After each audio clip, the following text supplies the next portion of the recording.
Hey, welcome back to YT Finance, and this is the channel where I went to business school so you didn't need to, and today we are talking about Palantir Technologies PLTR stock and Sofi Technologies SOFI stock. So in this video, we're going to be going over the latest news updates for both Sofi Technologies and Palantir Technologies. We're going to be going over why this financial reporter says that Sofi Technologies is only worth $3.50, which I will adamantly refute based on their financial projections, and we are also going to be going over the latest news updates regarding Palantir Technologies and why the stock price is actually increasing and even outpaced the S&P 500 benchmark for the overall stock market over the last month. So for more videos on Palantir Technologies and Sofi Technologies, remember to go and smash that like button right now. It helps me out a ton.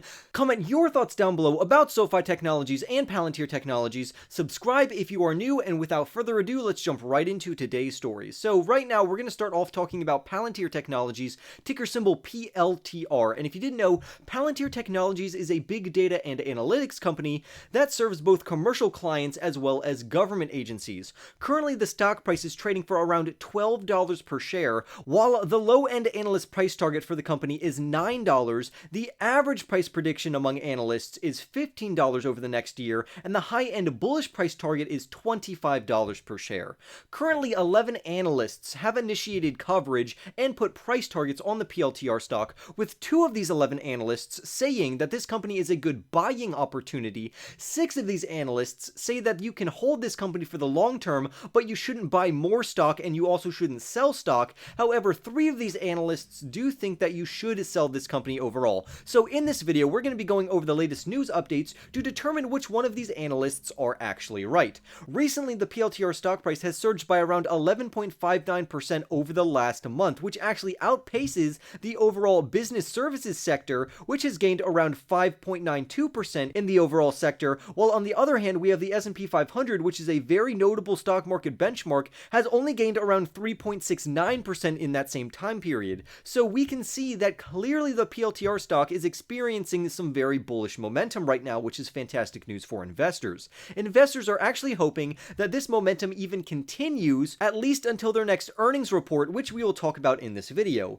because currently Palantir is projected to bring in their next earnings report around 4 cents per share according to their EPS on a non-GAAP basis. Also, in their next earnings report, their revenues are supposed to come in at around $443.3 million, which would be around a 29.91% increase from about a year ago. For the full year, we have very bullish news because Zacks actually thinks that the forecast for their overall EPS is going to be 20 cents per share for the entire year, and they're going to bring in revenues of around $2 billion, specifically around $1.99 billion.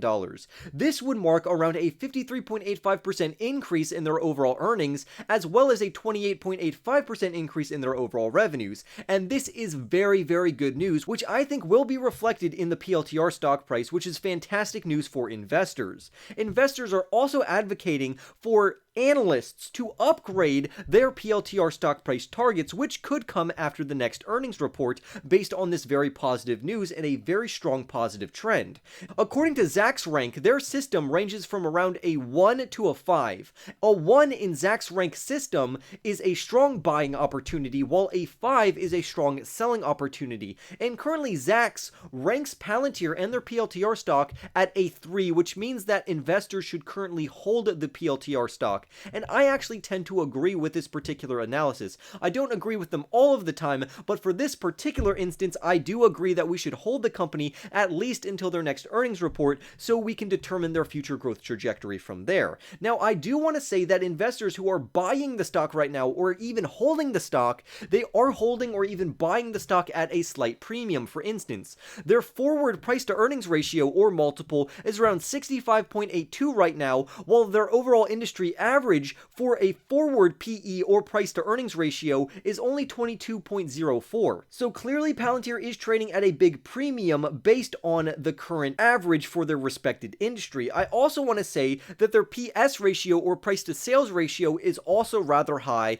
but we have to remember that Palantir is a growth stock that eventually will grow into its valuation. So if you believe that, then holding the stock right now could be in your best interest. However, if you don't believe that, then maybe just putting the stock on a watch list would be good. And before we move on to SoFi Technologies and I refute this financial reporter, always make sure to do your own research on Palantir Technologies as well as SoFi Technologies to make sure that they fit into your personal portfolio. But with that being said, let me now start to refute this author that believes that SoFi stock is worth around $3.50 right now. And with that being said, let's begin. SoFi Technologies, if you didn't know, is a financial technology company, also known as a fintech company, and they trade under the ticker symbol SOFI. I am very bullish on SoFi Technologies for a multitude of reasons, which I have gone into detail in other videos. Currently, the stock price trades for around $7 per share, while the low-end price target among analysts is $10 for the next 12 months. The high-end analyst bullish price target is $22,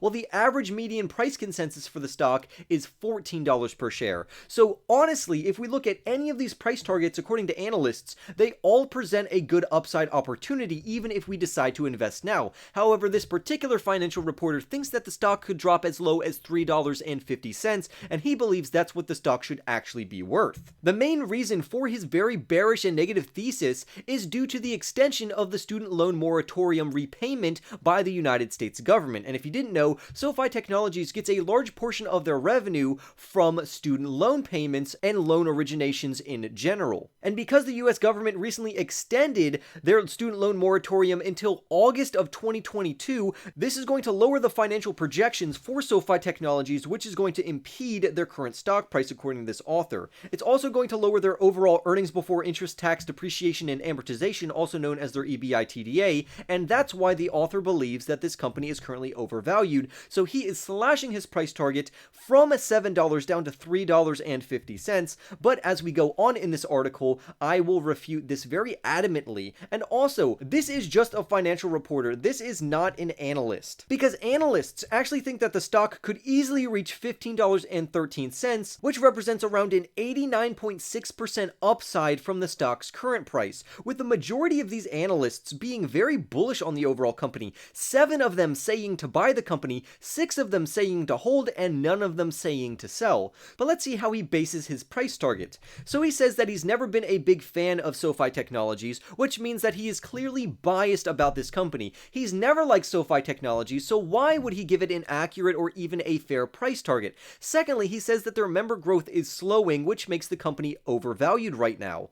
Well, let's actually look at their overall member growth, which to me is actually on track overall. They recently had a growth of around 87% recently, which is absolutely phenomenal. And I understand what he's saying, because if we compare it to quarter 4 of 2020 or quarter 1 of 2021, quarter 2 of 2021, or quarter 3 of 2021, we can see that the most recent member growth rate is lower than these other ones. However, if we compare it to the quarter 1 of 2020, which is only 54%, or quarter 2 of 2020, which is 59%, or even quarter 3 of 2020 of 74%, clearly the company is actually increasing their overall member growth rate. So he is taking a very small sliver of data and projecting, just saying that their growth is slowing down when the charts and the numbers do not say that right now. This means that he could not base an accurate price target based off of slowing member growth. He needs to base it off of current member growth and current fundamentals and financials, not what he thinks is happening in the future or what he thinks is happening right now.